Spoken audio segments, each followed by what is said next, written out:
Three outlaws made the deadly mistake of mocking an old man feeding pigeons in the dusty plaza of Rattlesnake Junction.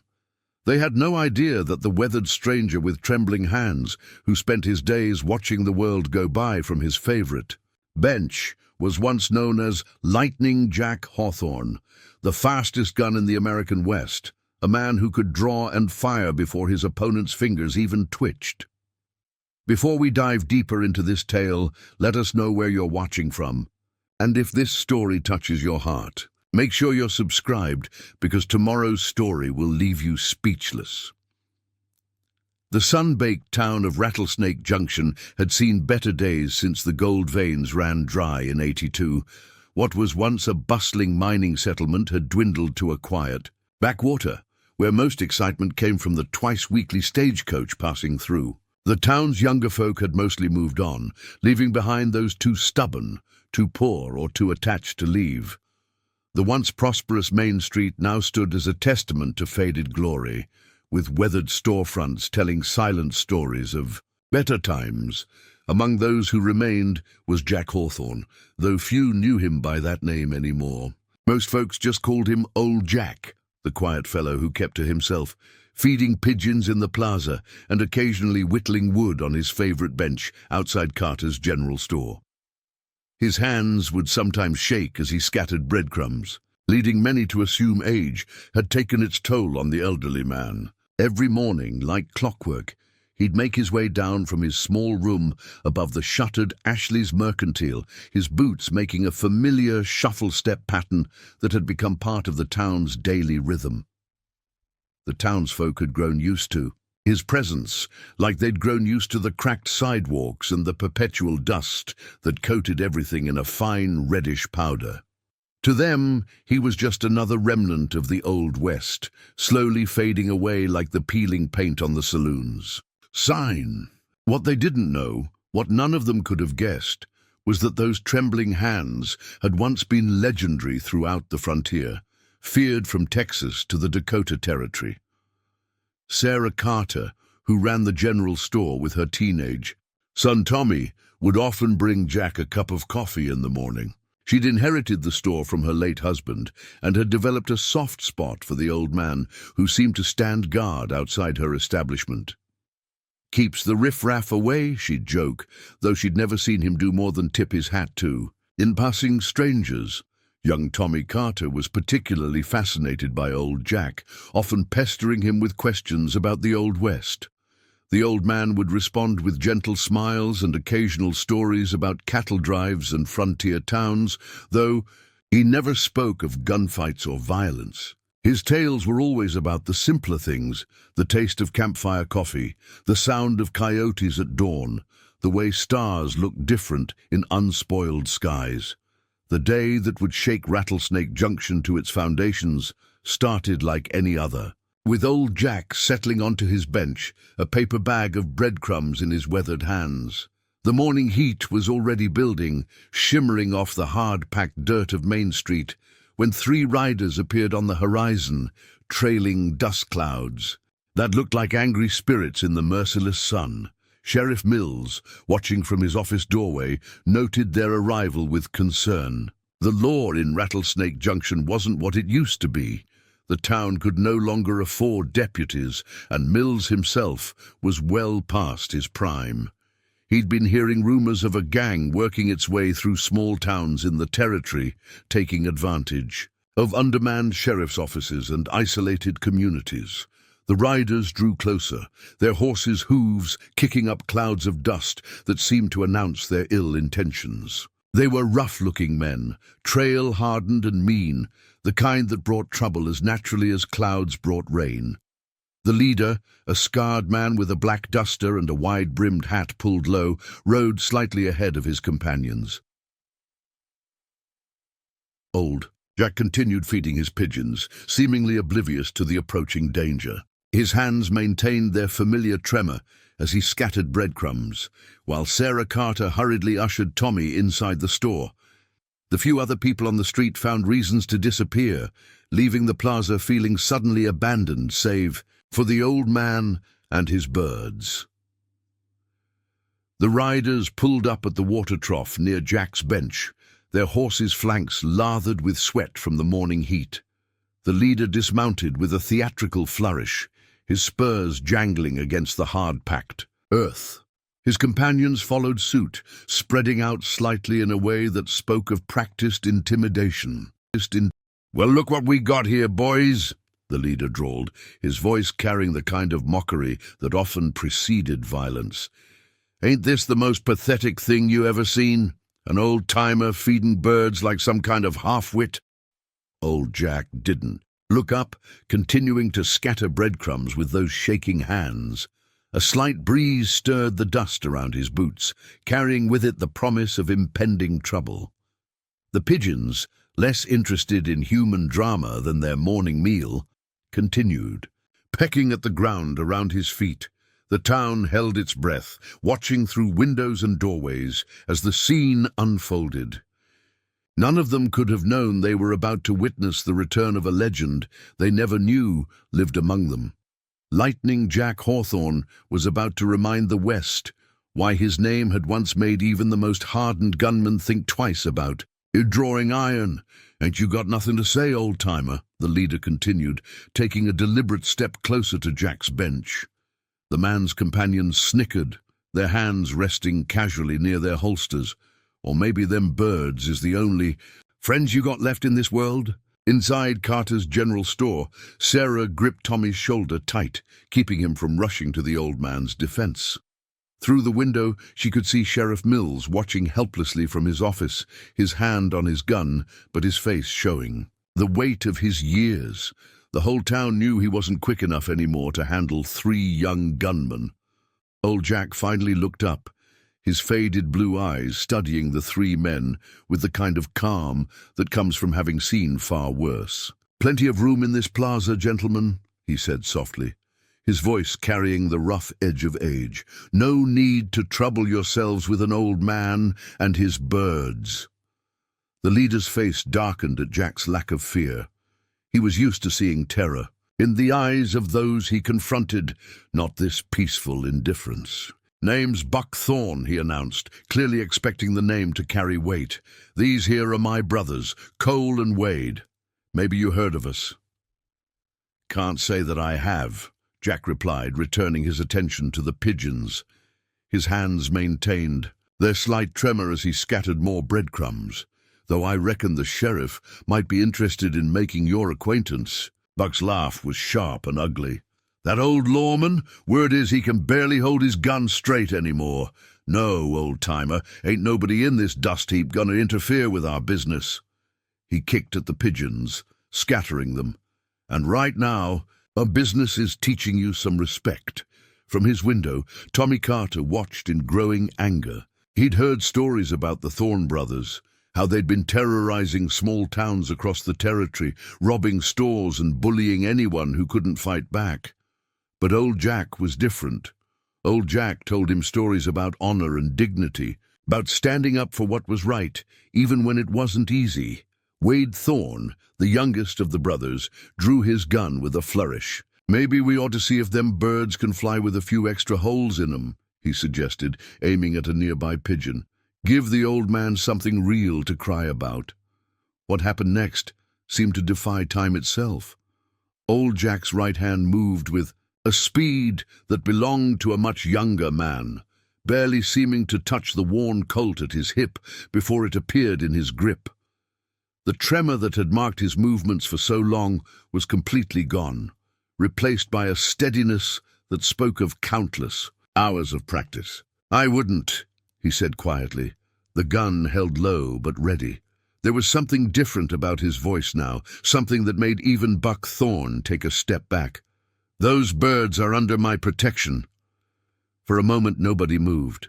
The plaza had gone silent save for the soft cooing of pigeons and the whisper of wind through the dusty streets.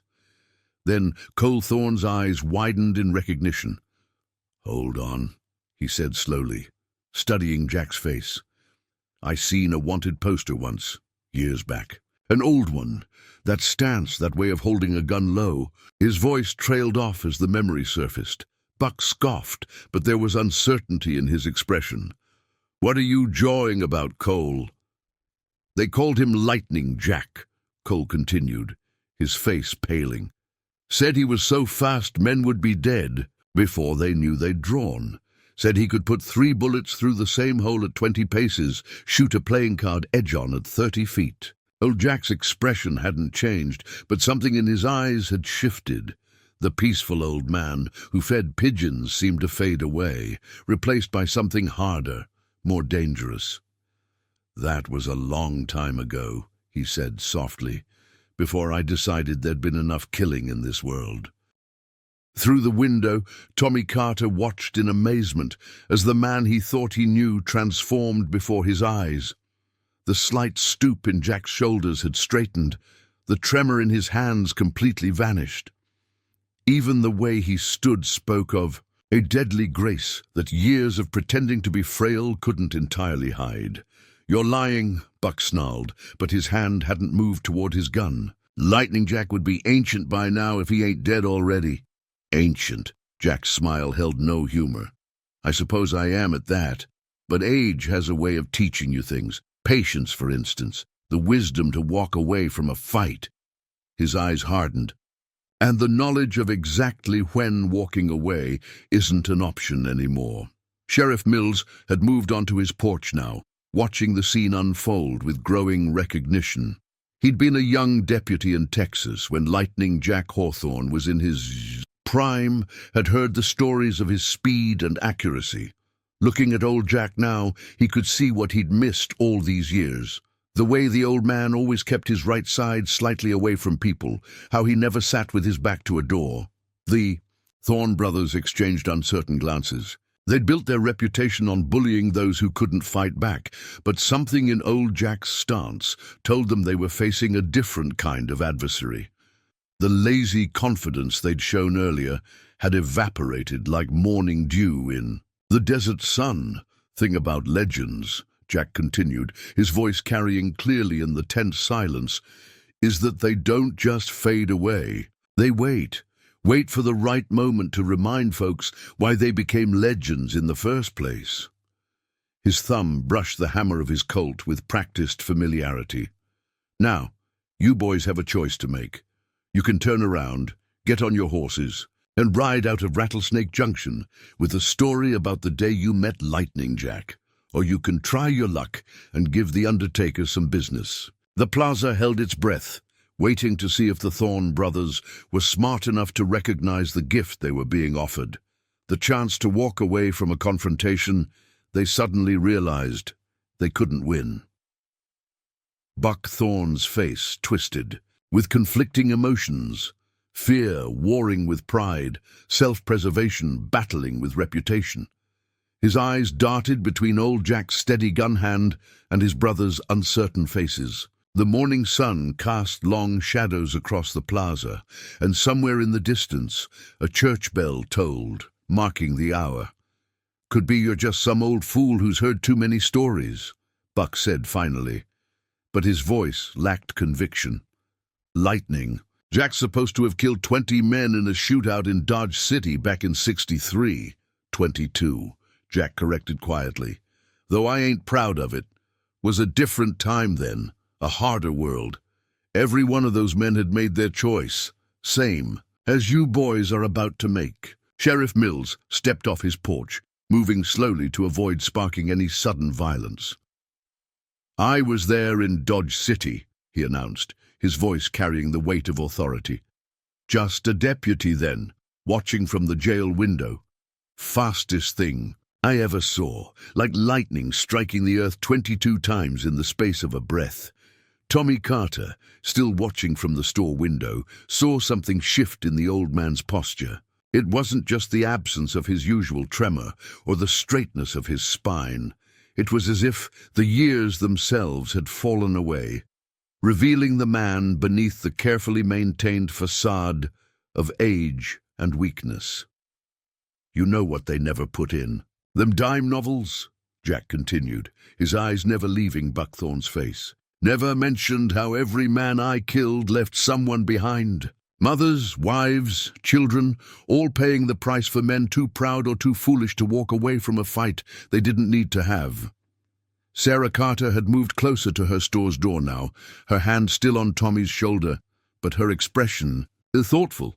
She'd always wondered about the old man who sat outside her store, had sensed there was more to him than the gentle soul who fed pigeons and told her sons stories about simpler times.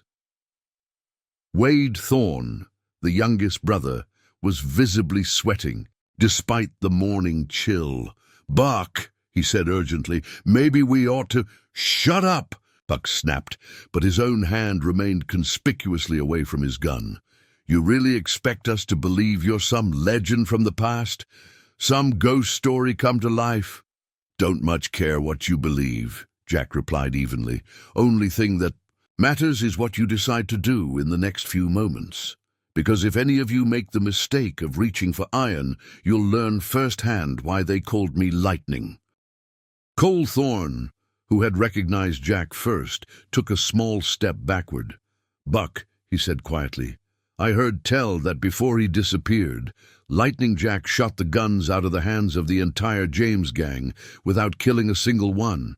Said he could put a bullet through a man's pistol so clean it'd slice the firing pin in half." A murmur ran through the growing crowd of townsfolk who had gathered at a safe distance to watch the confrontation. Many had dismissed the old stories of Lightning Jack as tall tales, exaggerations from a bygone era. But looking at old Jack now, seeing the deadly grace in his stance and the unwavering steadiness of his gun hand, those stories suddenly seemed a lot more believable. "That true?" Tommy called out suddenly, unable to contain his curiosity despite his mother's restraining grip. "About the James gang?" A ghost of a smile touched Jack's weathered face. Jesse James was young and foolish back, then thought speed was all that mattered in a gunfight. Had to teach him and his boys a lesson about humility. Last I heard, he'd taken to robbing trains instead of calling out gunfighters. "Way I heard it," Sheriff Mills added, "Lightning Jack never killed unless he had to. Preferred to disarm and disable, said it was harder than killing, but sat better with his conscience." Buckthorne's face had gone pale as he realized the gravity of his situation. His reputation, built on terrorizing smaller, weaker towns, meant nothing in the face of a living legend. The trembling old man they'd thought to torment had transformed into something out of their worst nightmares. A gunfighter so skilled he could choose whether his opponents lived or died. "Been watching you boys since you rode in," Jack continued, his voice taking on a harder edge. "Seen how you pick your targets, how you prey on folks you think can't fight back. Time was, men like you would have earned a quick trip to Boot Hill. But I meant what I said about there being enough killing in this world." A warm breeze stirred the dust in the plaza, making the pigeons flutter nervously. They had returned to peck at the scattered breadcrumbs, seemingly unaware of the tension that gripped the human drama unfolding around them. Jack's paper bag of feed lay forgotten on the bench, a reminder of the peaceful morning that had turned into something else entirely. "So here's how it's going to be," Jack announced, his voice carrying clearly to every corner of the plaza. "You boys are going to turn around, mount up, and ride out of Rattlesnake Junction. You're going to spread the word that this town is under Lightning Jack's protection, and if I ever hear of you troubling peaceful folks again—" He let the threat hang unfinished in the air. The moment stretched like heated glass, fragile and dangerous. Everyone watching knew they were witnessing something that would be talked about for years to come. The day when 3 young outlaws learned the hard way that legends don't die, they just get older and wiser. Buckthorne's pride finally got the better of his judgment. His hand twitched toward his holster, not drawing, not yet, but a clear signal of his intentions. "Maybe you were Lightning Jack once," he snarled, "but that was a long time ago. Man's reflexes slow with age. His eyes get weak. The rest of his sentence was cut off by the explosive sound of a gunshot.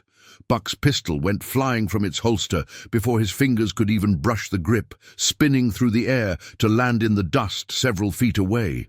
The smell of gunpowder drifted across the plaza, and for a moment nobody moved or breathed. Jack's gun had seemingly materialized in his hand. None of the onlookers had even seen him draw. More impressive still, he had already returned to his original stance. The Colt held low and steady, no sign of the tremor that had marked his movements for so many years. "You were saying something about slow reflexes," Jack asked mildly. The deadly skill of the legendary gunfighter had replaced the gentle demeanor of old Jack entirely now, like a wolf shedding sheep's clothing. Wade Thorne made his choice then, young and foolish as his brother had suggested Jesse James once was. His hand darted for his gun, but before he could clear leather, a second shot rang out. His pistol joined his brother's in the dust, its hammer cleanly shot away. "Two shots," Sheriff Mills announced for the crowd's benefit, his voice filled with wonder. "Both perfect hits on moving targets, faster than any man here could manage a single draw." He shook his head in amazement. The stories didn't do him justice. Cole Thorne, the wisest of the brothers, raised his hands slowly away from his gun. "Buck," he said urgently, "this ain't a fight we can win. That's not just speed we're dealing with, that's experience. The kind that only comes from surviving 1,000 fights."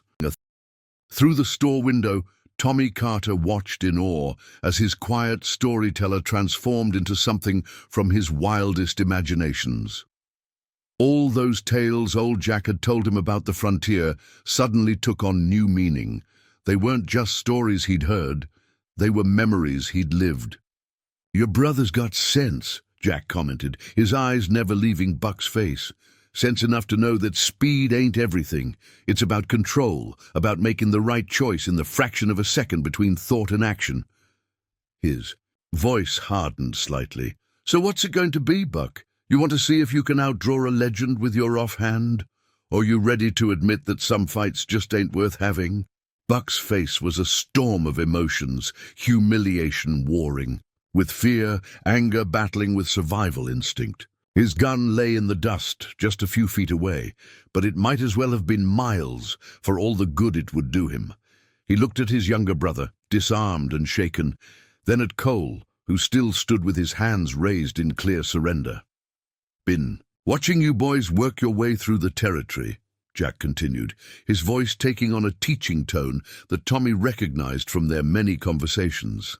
"You've got skill, I'll give you that, but you've been using it wrong, becoming the very thing that men like me spent our lives fighting against." Sarah Carter had moved to her store's doorway now, no longer fearful but fascinated by this revelation. The gentle old man who had watched over her store, who had become something of a grandfather figure to her son, was suddenly the embodiment of every Western legend she'd ever heard. "You know what the difference is between a gunfighter and a bully?"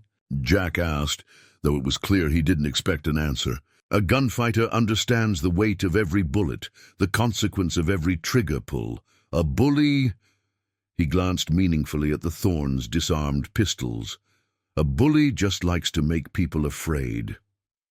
The morning sun had climbed higher, and with it, more townspeople had gathered to witness this confrontation.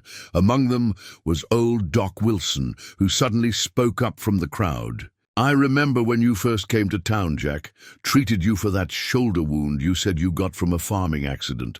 Never did believe that story. Wound was too clean, too precise. Bullet wound from a professional shooter, wasn't it?" Aki nodded slightly, though his eyes never left the Thorne brothers. "Last gunfight before I retired. Decided it was time to stop being a legend and try being a man instead. Found this town, figured it could use someone watching over it, even if folks didn't know they were being watched. All this time," Tommy called out, his young voice filled with wonder, "all those stories you told me about the Old West. You were really there? You really lived them?" "Everyone," Jack confirmed, "though I left out the parts about gunfights and shooting. Didn't want to glorify that life, Tommy. Wanted you to understand that the real West was about people building something together, not about men proving who was fastest with a gun." Buckthorne's shoulders finally slumped in defeat. The legend of Lightning Jack had been part of his childhood, stories told around campfires about the fastest, most accurate gunfighter the West had ever seen. To face that legend in the flesh, to realize he'd been about to bully an old man who could have killed him between heartbeats, it was too much for even his stubborn pride. "We'll ride out," he said finally, his voice rough with suppressed emotion. "You've got my word." "Your word," Jack replied evenly. "Ain't worth much right now, but you've got a chance to change that, starting today. Ride out, spread the word that Rattlesnake Junction is protected. But more than that, spread the word that there's still justice in the West, that legends don't die, they just wait for the right moment to remind folks why they became legends in the first place." As the Thorne brothers collected their disarmed guns from the dust, the entire town seemed to release a collective breath. The tension that had gripped the plaza slowly dissolved, replaced by a sense of wonder and revelation.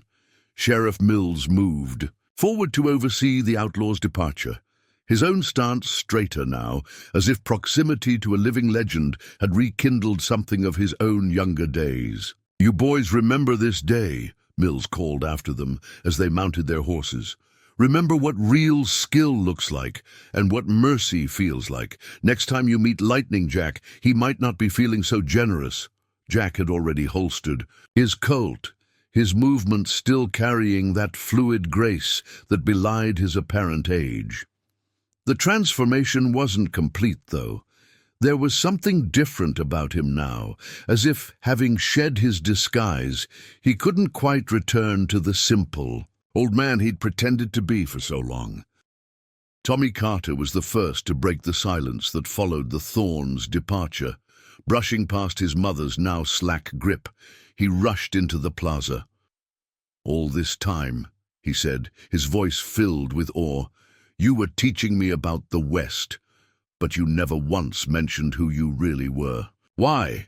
Jack settled back onto his bench, though his posture remained straighter than usual. The pigeons, sensing the danger had passed, began returning to peck at the scattered breadcrumbs. "Because the man I was isn't as important as the lessons I learned becoming the man I am," he replied thoughtfully. "The West doesn't need more legends, Tommy.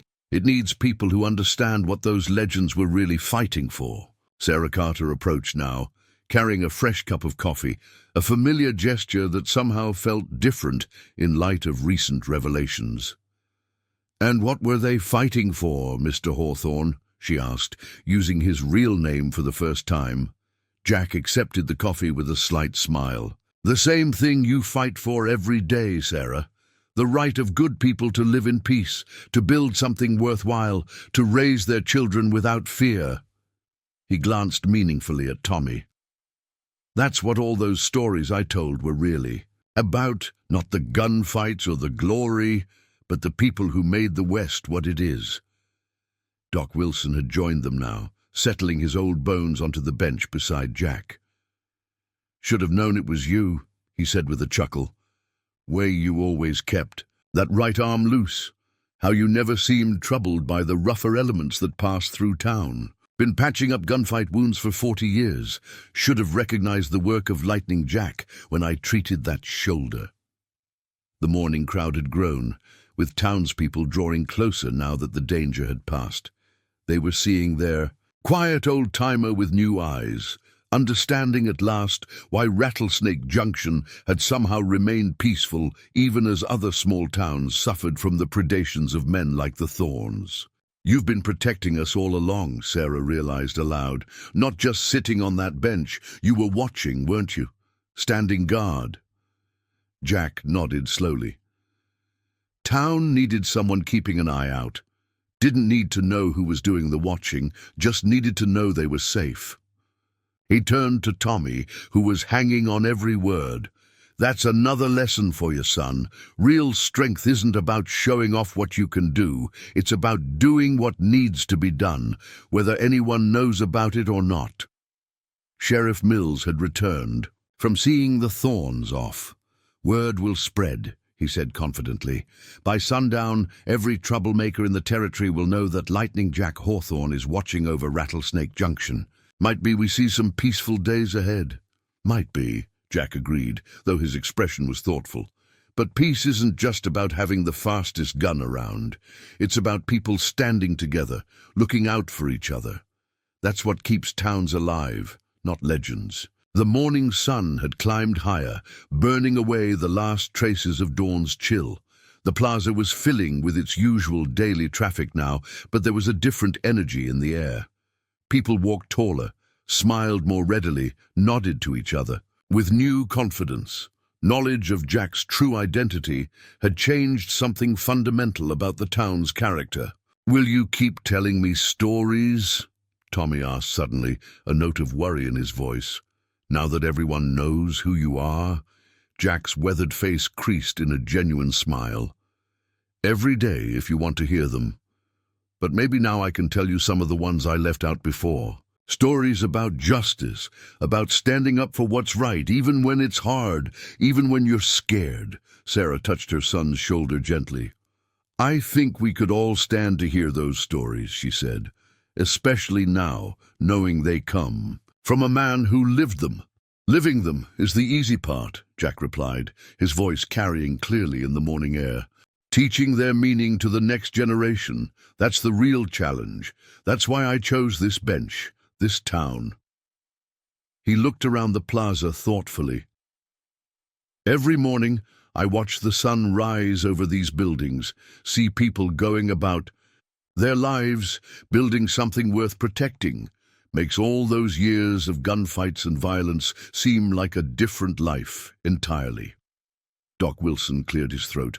"Well, I reckon the tremor in those hands of yours wasn't entirely an act." "Seen enough old injuries to know that shoulder gives you trouble in cold weather." Jack flexed his right hand thoughtfully. "Age catches up with everyone, Doc. Even legends. But it brings wisdom with it, if you're willing to learn. Makes you understand that the fastest draw isn't always the best solution. Always the best. The rest of that remarkable day in Rattlesnake Junction unfolded like a story itself, one that would be told and retold for years to come. By noon, riders were already leaving town, spreading the word about Lightning Jack's return. The telegraph operator, Jim Wheeler, reported that his wire was buzzing with messages to neighboring settlements, each telling the tale of how 3 notorious outlaws had discovered that legends never truly fade away. "Reminds me of another story about you," Sheriff Mills said, having returned to Jack's bench after completing his rounds. "Back in '64, when you faced down the Clayton gang in Tombstone, 5 men, as I recall, all thinking they could make a name for themselves by being the one to beat Lightning Jack." Jack's eyes took on a distant look. "5 men who didn't need to die," he said quietly, "offered them the same choice I gave the Thorns today. They chose differently." He glanced at Tommy, who was still hovering nearby, soaking in every word. "That's when I started thinking about hanging up my guns. Too many young men eager to prove something, too many graves being dug for no good reason." Sarah had brought out sandwiches for everyone, turning the plaza into an impromptu gathering place as townspeople drifted in and out, each hoping to hear more about their quiet protector's past. The mood was celebratory, but Jack noticed how people's hands still stayed well clear of their guns around him. Reputation, he knew, was a double-edged sword. "Tell me something, Jack," Doc Wilson asked, settling back with his sandwich. "All these years, watching over the town, were there other times, other trouble you headed off before we even knew about it?" Jack nodded slowly. "Few times. Remember that gang that passed through last spring? The ones who decided not to stop here?" His slight smile told the real story. "Had a quiet word with their scout while you were all sleeping. Suggested they might find better prospects elsewhere."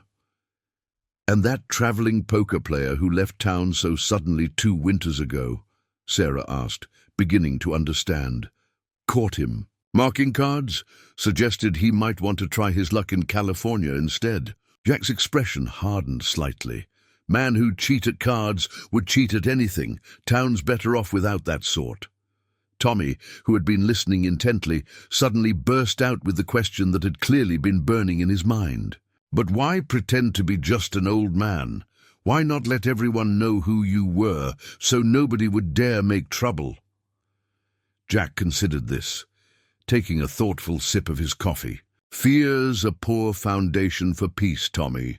People need to learn to stand together, to build something stronger than just one man with a fast gun. He gestured around the plaza.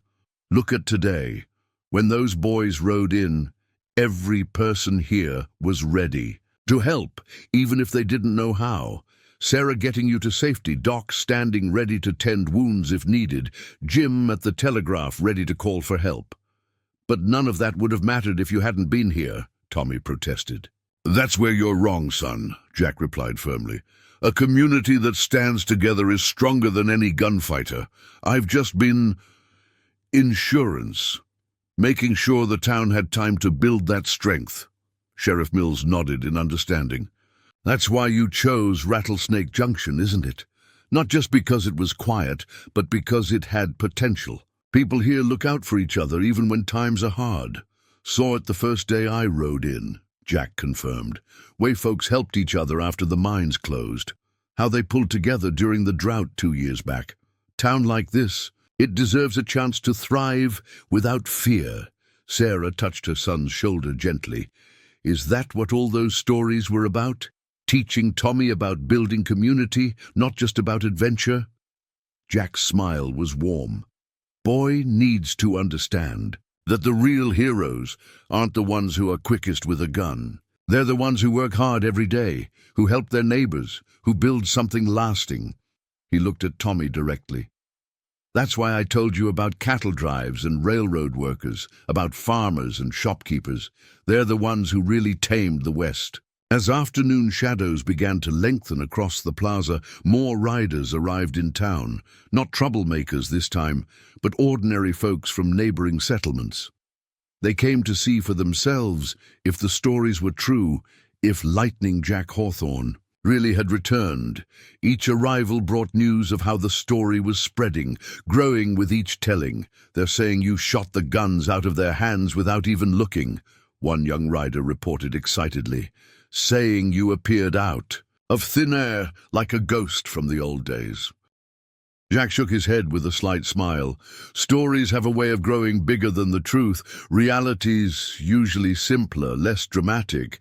But sometimes... He glanced at his right hand, remembering the perfect clarity of those moments when the tremor had vanished, when years had fallen away like autumn leaves. Sometimes the truth is dramatic enough. Doc Wilson, who had stayed nearby throughout the afternoon, suddenly chuckled. You know what this means, don't you, Jack? Every young gunslinger between here and Texas is going to want to test themselves against the legend, now that word's out. But Jack's expression showed no concern. Maybe some will come, he admitted, but they'll find more than just an old gunfighter waiting for them. They'll find a town that stands together, that protects its own, and maybe, just maybe, they'll learn the same lesson the Thorns learned today. As evening approached, bringing with it the softer light and cooler air of dusk, Rattlesnake Junction had transformed into something different from the quiet, dusty town that had greeted the morning sun. The plaza that had witnessed the confrontation was now filled with townspeople and visitors, all drawn by the day's extraordinary events. The local saloon had moved tables outside, creating an impromptu gathering space where fact and legend began to intertwine in the telling and retelling of the day's events. You know what this reminds me of? Sheriff Mills mused, watching the bustling scene from his usual spot near Jack's bench. Reminds me of those town gatherings you used to tell Tommy about, the ones where communities would come together to celebrate something important. Jack nodded, still maintaining his vigil even as he participated in the growing celebration. Town needs moments like this, he said softly. Times when people remember they're part of something bigger than themselves. He glanced at Tommy, who had barely left his side all day. That's another lesson for you, son. A community is only as strong as the bonds between its people. Sarah Carter had kept her store open later than usual, doing a brisk business as people gathered supplies for their impromptu celebration. But now she joined them in the plaza, bringing fresh coffee and her famous apple pie. "I've been thinking," she said, settling nearby, "about all those mornings you spent watching over the store. All those times you helped Tommy with his reading, taught him about history. You weren't just passing time, were you?" "Every story has a purpose," Jack replied, accepting a slice of pie with a grateful nod. "Every lesson builds on the ones before. Tommy here, he's got the makings of something special, not a gunfighter," he added quickly, seeing the boy's eyes light up, "but something more important, a builder, someone who understands that real strength comes from bringing people together."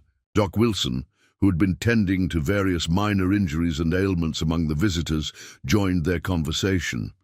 "Speaking of bringing people together," he said, lowering his voice, "word's spreading faster than we thought. Just treated a man who rode in from Clear Creek. Says the Thorne brothers are already telling their story, and it's having an interesting effect." "What kind of effect?" Sheriff Mills asked, leaning forward with interest. "Seems other troublemakers are having second thoughts about their business practices," Doc replied with a slight smile. "Something about knowing Lightning Jack is still out there, still watching over the territory, but it's more than that. Towns are starting to talk about organizing, about working together like we do here in Rattlesnake Junction." Jack's expression remained thoughtful as he absorbed this news. "That's the real victory, then," he said finally. "Not what happened with the Thorns, but what comes after, people remembering they don't have to face their troubles alone." As if to emphasize his point, Frank Weber, the owner of the livery stable, approached their group. "Been thinking, Jack," he said, removing his hat respectfully. "Those riding lessons you've been giving the young ones on quiet afternoons, that wasn't just about horses, was it? You were teaching them to be aware, to notice things." "Best way to avoid trouble is to see it coming," Jack confirmed. "Every skill has layers, Frank. Riding, shooting, even telling stories. They're all ways of understanding the world around you, of being ready for whatever comes." The evening air had grown cooler, carrying the scent of sage and desert flowers. Lanterns began to appear around the plaza, casting warm pools of light that pushed back the gathering darkness. Someone had brought out a fiddle, and the sound of music mingled with conversation and laughter. "You won't leave now, will you?" Tommy asked suddenly, voicing the concern that had clearly been building in him all day. "Now that everyone knows who you are?" Jack's response was immediate and firm. "This is my home, Tommy. Has been since the first day I rode in and saw how folks here helped each other through hard times. Besides," he added with a slight smile, "who's going to feed the pigeons if I leave?" The answer seemed to satisfy the boy, but Sarah looked more closely at her old friend. "It won't be the same, though, will it? People knowing who you really are." "Change isn't always bad," Jack replied, watching as more lanterns were lit around the plaza. "Maybe it's time for a different kind of story. Not about a legend hiding in plain sight, but about a town that learned to stand tall because they knew who was watching over them." Sheriff Mills nodded in agreement. "The Thorne brothers won't be the last to test us," he said. "But maybe now they'll think twice, knowing what's waiting for them here. Not just Lightning Jack, but a whole community that doesn't take kindly to troublemakers." As night settled over Rattlesnake Junction, the celebration showed no signs of slowing. People moved between groups, sharing stories, making plans, strengthening the bonds that Jack had quietly helped forge over his years of watching and waiting. The legend of Lightning Jack had been reborn, but it had evolved into something more meaningful than tales of fast guns and deadly accuracy. "You know what the best part of today was?" Tommy asked, stifling a yawn as he leaned against the bench. "Not the shooting, or even finding out who you really are. It's seeing how everyone came together afterward, like in your stories about the old days." Jack smiled, seeing in the boy's observation the fruits of years of patient teaching. That's because the real story isn't about what happened this morning, Tommy. It's about what happens tomorrow and all the tomorrows after that, about how people choose to live once they remember what they're capable of. The celebration in Rattlesnake Junction continued well into the night, but Jack remained vigilant even as others relaxed. His eyes constantly scanned the darkness beyond the lantern light, old habits proving as reliable as his legendary draw. Most folks might have missed the subtle tension in his posture, the way he positioned himself to keep clear sightlines to all approaches to the plaza, but Sheriff Mills noticed. "Can't quite turn it off, can you?"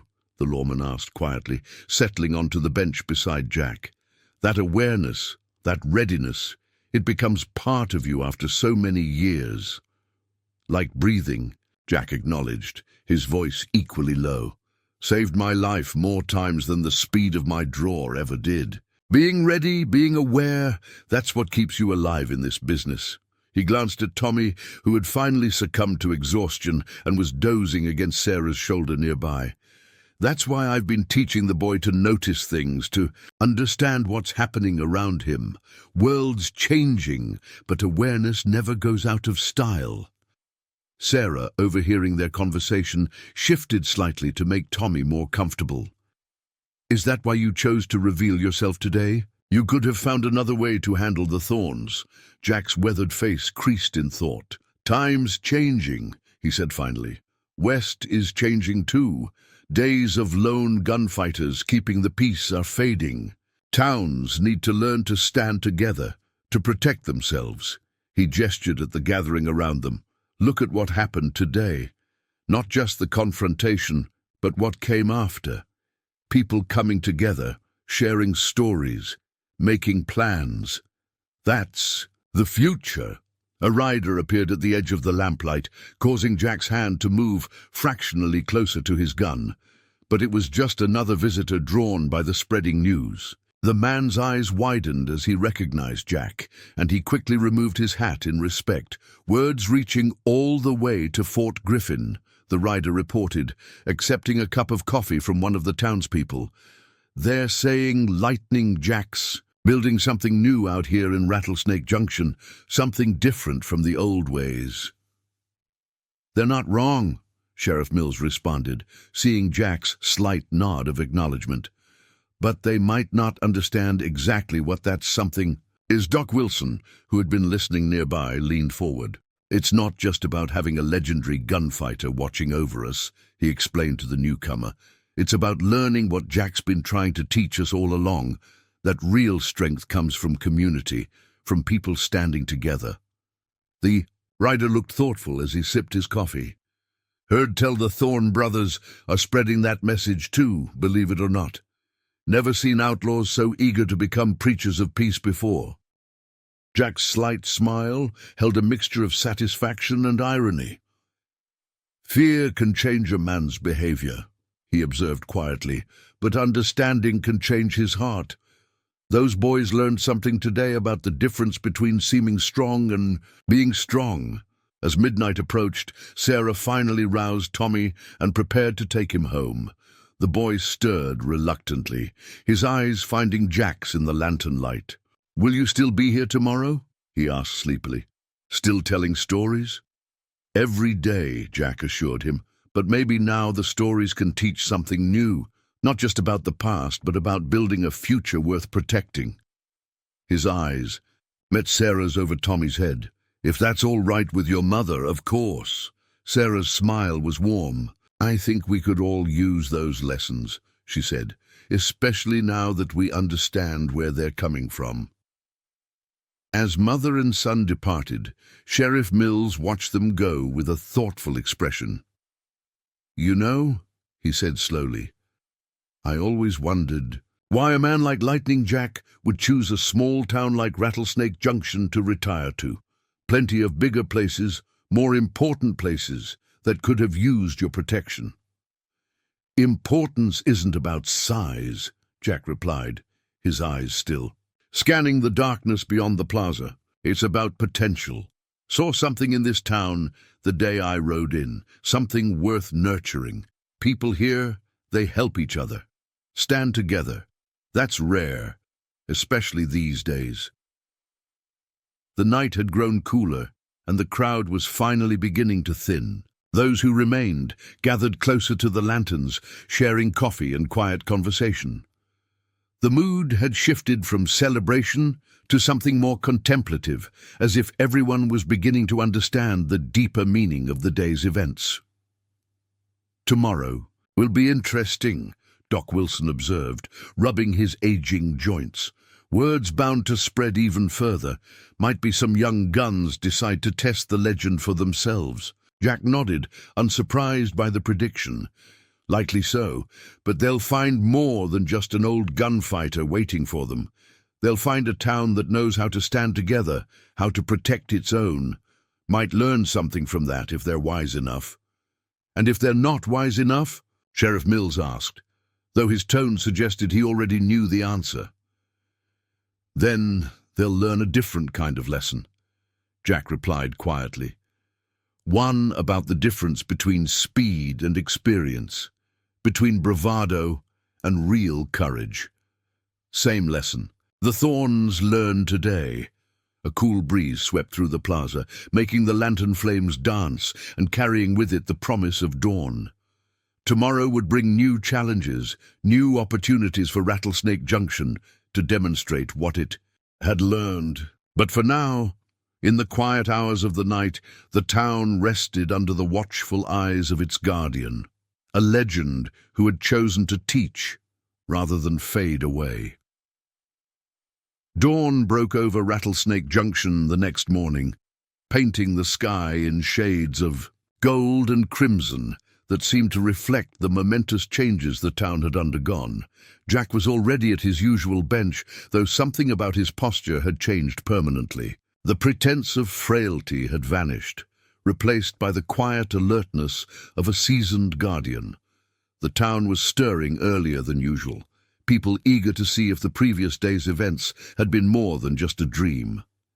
Sarah Carter opened her store. At first light, finding Jack already nursing his morning coffee, she noticed he'd positioned himself slightly differently than before, no longer just a quiet observer, but a declared protector whose very presence sent a clear message. "Feels different today, doesn't it?" she said, joining him with her own cup of coffee. "Like the whole town's woken up to something new." "Change was always coming," Jack replied, his eyes constantly scanning the street even as they talked. Question was whether it would be change for better or worse. Yesterday just helped push it in the right direction. Tommy appeared shortly after, his schoolbooks clutched under one arm, clearly having rushed through his morning chores. "Are you still going to tell me stories?" he asked eagerly, dropping onto the bench beside Jack. "Real ones now, about Lightning Jack." "Stories are still stories, Tommy," Jack answered, though his smile was warm. "Whether they're about gunfights or cattle drives, what matters is what you learn from them. But yes, maybe it's time for some new tales. Tales about choices, about responsibility, about what it really means to be strong." Sheriff Mills arrived next, carrying a stack of telegrams. "Word spreading faster than a prairie fire," he reported, settling nearby. "Got messages from every town within 100 miles. They all want to know if it's true, if Lightning Jack really has come out of retirement." "Not exactly retired," Jack corrected mildly. "Just found a different way to fight, different way to protect what matters." He nodded toward the growing morning crowd. "Look at them, Mills. Really look. See how they're walking taller today? That's not because of my gun. It's because they've remembered something about themselves." Doc Wilson appeared with his medical bag, though there were no patients requiring his attention. "Reminds me of something you said years ago, Jack," he mused, easing his aging bones onto a nearby chair. "Back when you first came to town and I treated that shoulder wound. You said sometimes the best medicine isn't the kind that comes in bottles." "Town needed healing back then," Jack acknowledged. "Not from bullets or disease, but from fear, from forgetting what it could be." His eyes tracked a group of riders approaching from the east, but they were just regular traders, now moving with extra respect as they recognized the legendary figure. At his morning post, Sarah watched the traders dismount and begin their business, noting how they spoke in hushed tones, stealing glances at Jack. "It won't all be this peaceful, will it?" she asked quietly. "There will be others, young guns looking to make a name, outlaws wanting to test the legend." "Count on it," Jack replied, his voice taking on a harder edge. Already saw 3 riders, watching the town from the ridge at dawn. Scouts probably reporting back to whoever sent them. Change brings challenge. That's the way of things. Tommy's eyes widened at this news. "But you'll stop them, won't you? Like you stopped the Thorns." "We'll stop them," Jack corrected gently. "Town's strength isn't in any one person, Tommy. No matter how fast they are with a gun, it's in people standing together, watching out for each other. That's what really keeps the peace." As if to emphasize his point, Frank Weber from the livery stable approached their group. "Been thinking about what you said yesterday, Jack, about awareness, about being ready. Maybe it's time we organize some kind of town watch? Not just for trouble, but to help folks, to show we're all in this together?" Jack's approving nod carried the weight of experience. "Good thinking, Frank. A community that watches out for itself is stronger than any gun." He glanced at Tommy. "Why don't you help Frank set that up? Put some of those observation skills I've been teaching you to good use." The boy's face lit up at the responsibility, and Sarah found herself blinking back unexpected tears. This, she realized, was what Jack had been building toward all along. Not just protection, but preparation for the future. "Got another telegram," Sheriff Mills announced, returning from his office. "This one's different. From the territorial governor himself." He handed the paper to Jack, who read it with his usual calm expression. "Governor's offering to send troops," Jack explained to the others. "Says Rattlesnake Junction's becoming too important to leave unprotected." His slight smile carried a touch of irony. "Seems word of yesterday's events has reached some pretty high places. We don't need troops," Tommy said firmly, surprising everyone with his conviction. "We have lightning, Jack, and—" He paused, remembering Jack's lessons. "We have each other." "Smart boy," Jack praised softly. "Governor means well, but he's thinking like people used to think, that safety comes from force, from having the biggest stick or the fastest gun. What he doesn't understand is that real security comes from something deeper." The morning sun had climbed higher, burning away the last traces of dawn's chill. The plaza was filling with its usual activity, but there was a new energy in the air, a sense of purpose and pride that hadn't been there before. Jack watched it all with the satisfaction of a man seeing years of patient work finally bearing fruit. As the day progressed, something remarkable began happening in Rattlesnake Junction. Riders continued arriving, but they weren't just curiosity seekers or potential troublemakers. These were representatives from other towns, drawn by the stories of Lightning Jack's return, but staying for something more important. The chance to learn how a small, seemingly unremarkable town had found the strength to stand against those who would prey upon it. "Never seen anything quite like this," Sheriff Mills remarked, watching another group of visitors arrive. "They're not coming to test the legend, they're coming to understand it." Jack nodded, still maintaining his vigilant watch from his familiar bench. "Legend's just a starting point," he said quietly. "What matters is what people do with it. Look there." He gestured to where Tommy was earnestly explaining the new town watch system to visitors from 3 Creeks. Boy's already teaching others what he's learned. That's how change spreads. Sarah Carter emerged from her store, where she'd been hosting a meeting of business people from neighboring settlements. "They want to establish regular trade routes," she reported, her eyes bright with excitement. "Protected routes with towns, working together to keep them safe. They're talking about turning the whole territory into something like what we've built here." "And that," Jack said with satisfaction, "is how you really tame the West. Not with fast guns or fear, but with people, working together, building something larger than themselves." He turned to Sheriff Mills. "Might want to send a reply to the governor. Tell him we appreciate the offer of troops, but we've found a better way." Doc Wilson, who had spent the day sharing medical knowledge with healers from other towns, joined their conversation. "Remember what you told me when you first came here, Jack, about how some wounds need more than just bandages and medicine? Beginning to understand what you meant now." The afternoon sun cast long shadows across the plaza as Jack rose from his bench, his movement drawing all eyes. There was no pretense anymore, no hiding of his true nature. Every motion spoke of controlled power, of experience earned through years of standing against darkness. But there was something else too, a teacher's patience, a builder's vision. "Been thinking," he announced to the gathered crowd, his voice carrying clearly in the hushed plaza. Time was. A man with a fast gun could keep the peace, could stand between good folks and those who'd prey on them, but those days are passing. He looked around at the faces before him, townspeople and visitors, young and old, all listening intently. "World's changing," he continued. "West is changing too. Can't rely on legends anymore. Got to build something stronger, something that'll last after the last gunfighter hangs up his guns." His hand rested briefly on his holstered Colt. "What happened yesterday with the Thorns that wasn't about speed or skill with a gun, was about a community finding its strength, remembering what it could be." Tommy, who had returned to his usual place near Jack, looked up with understanding dawning in his young face. "That's what all your stories were really about, wasn't it? Not just teaching me about the past, but about how to build the future?" Jack's weathered face creased in a smile.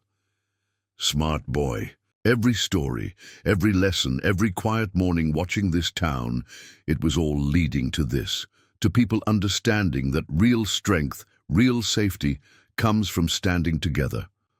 Sarah touched her son's shoulder gently. "But we'll still need protectors, won't we? People to stand guard, to watch over what we're building." "Always will," Jack agreed. "But not lone wolves anymore, not single gunfighters standing against the dark." He nodded toward the young men and women who had gathered to learn about the town watch. "Future belongs to those who protect through wisdom as much as strength, who understand that the best fights are the ones you prevent, not the ones you win." As evening approached, the visitors began preparing to return to their own towns, each carrying with them not just tales of Lightning Jack's return, but something more valuable, an understanding of how to build and protect communities in a changing world. "Will you stay?" Tommy asked suddenly, voicing the question that had been on many minds. "Now that everything's different?" Jack settled back onto his bench, his posture that of a guardian rather than just an observer. "This is home," he said simply. "Has been since the first day I rode in. Only difference is now I can do more than just watch. Can teach, can help build something that'll last longer than any legend." The setting sun painted the sky in shades of gold and purple, casting long shadows across Rattlesnake Junction. But unlike the shadows of the past, these seemed to promise something new, a future where strength came from unity, where protection meant more than just fast guns and quick draws. "You know what the real story is here?" Jack asked softly, his voice carrying to those nearby. "It's not about an old gunfighter coming out of retirement. It's about a town, about people, discovering they were stronger than they knew, about communities learning to stand together against whatever darkness might come." He looked out over the plaza, where the first evening lanterns were being lit. "That's the legend worth building. Not one man with a fast gun, but hundreds of people with strong hearts and willing hands, working together to build something worth protecting." Tommy, fighting sleep but determined to stay alert, leaned against the bench. and you'll keep teaching us. Keep helping us build that legend. Every day, Jack promised, his eyes still scanning the horizon out of habit, watching over the town that had become so much more than just a hiding place for an aging legend. Every single day, as night settled over Rattlesnake Junction, the story of Lightning Jack's return was already spreading across the territory, growing with each telling. But the real story, the one that would truly change the West, was just beginning. It was a story not of one man's speed with a gun, but of how a community learned to stand tall, to protect what mattered, and to build something stronger than any legend. The old bench outside Carter's general store would remain Jack's post, but it was no longer a place of hiding. Instead, it had become a seat of wisdom, a place where the past and future met, where an old gunfighter turned teacher showed people how to build a world where fast draws and quick triggers gave way to something far more powerful: the strength of people standing together, watching over each other, building a future worth protecting. The legend of Lightning Jack had been reborn, but it had evolved into something greater than tales of gunfights and quick draws. It had become a story of hope, of change, of communities discovering their own strength. And in Rattlesnake Junction, where it all began, the pigeons still gathered each morning around an old bench where a legendary gunfighter kept his vigil, teaching new generations that the greatest legends aren't written in gunsmoke, but in the hearts and spirits of people working together to build something lasting.